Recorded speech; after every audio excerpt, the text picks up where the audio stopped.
നമസ്കാരം. ജോലി അന്വേഷിക്കുന്ന ഫ്രഷേഴ്സ് ഒരിക്കലും വരുത്താൻ പാടില്ലാത്ത 3 മിസ്റ്റേക്കുകളെ പറ്റിയിട്ടാണ് ഇന്നത്തെ വീഡിയോയിൽ പറയുന്നത്. നമ്പർ 1, നിങ്ങൾക്ക് ഇല്ലാത്ത ഒരു സ്കിൽ അല്ലെങ്കിൽ നിങ്ങളുടേതല്ലാത്ത ഒരു അച്ചീവ്മെന്റ് ഒരിക്കലും നിങ്ങളുടെ റെസ്യൂമെയിൽ മെൻഷൻ ചെയ്യാതിരിക്കുക. ഒരു റിക്രൂട്ടർ നിങ്ങളെ മനസ്സിലാക്കാനായി ഉപയോഗിക്കുന്ന ടൂളാണ് നിങ്ങളുടെ റെസ്യൂമെ. അതിൽ മെൻഷൻ ചെയ്തിട്ടില്ലാത്ത ഒരു കാര്യത്തിനെ കുറിച്ചിട്ട് നിങ്ങളോട് ചോദ്യമുണ്ടാകില്ല. സോ നിങ്ങൾക്ക് കൃത്യമായ ധാരണയുള്ള വിഷയങ്ങൾ മാത്രം നിങ്ങളുടെ റെസ്യൂമെയിൽ ഉൾപ്പെടുത്തുക. ഇല്ലെങ്കിൽ ഇന്റർവ്യൂ സമയത്ത് ചോദിക്കുന്ന ചോദ്യങ്ങൾക്ക് നിങ്ങൾക്ക് കൃത്യമായ ഉത്തരങ്ങൾ നൽകാൻ കഴിയാതെ വരികയും അത് നിങ്ങളുടെ ജോലി സാധ്യതയെ പ്രതികൂലമായി ബാധിക്കുകയും ചെയ്യും.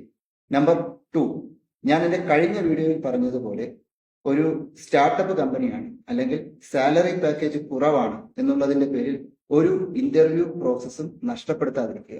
നിങ്ങൾ എത്ര കഴിവുള്ളവരാണെങ്കിൽ കൂടിയും ഒരവസരം നഷ്ടപ്പെടുത്തിയാൽ രണ്ടാമതൊരു ചാൻസ് നിങ്ങൾക്ക് ലഭിച്ചു എന്ന് വരിക.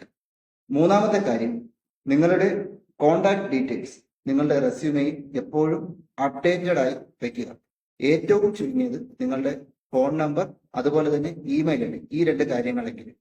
ഒരുപാട് റിക്രൂട്ടേഴ്സ് പറയാറുള്ള ഒരു പരാതിയാണ് കാൻഡിഡേറ്റിനെ വിളിച്ചിട്ട് ഫോൺ എടുത്തില്ല അല്ലെങ്കിൽ തെറ്റായ നമ്പറാണ് മെൻഷൻ ചെയ്തിരിക്കുന്നത് എന്നൊക്കെ.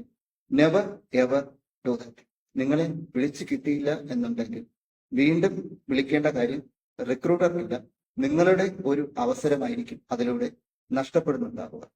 സോ ഒരു റിക്രൂട്ടർ വിളിക്കുന്ന സമയത്ത് നിങ്ങൾക്ക് കോൾ എടുക്കാൻ സാധിച്ചിട്ടില്ല എന്നുണ്ടെങ്കിൽ ഏറ്റവും ചുരുങ്ങിയത് അയാളെ തിരിച്ചു വിളിക്കുകയെങ്കിലും ചെയ്യുക.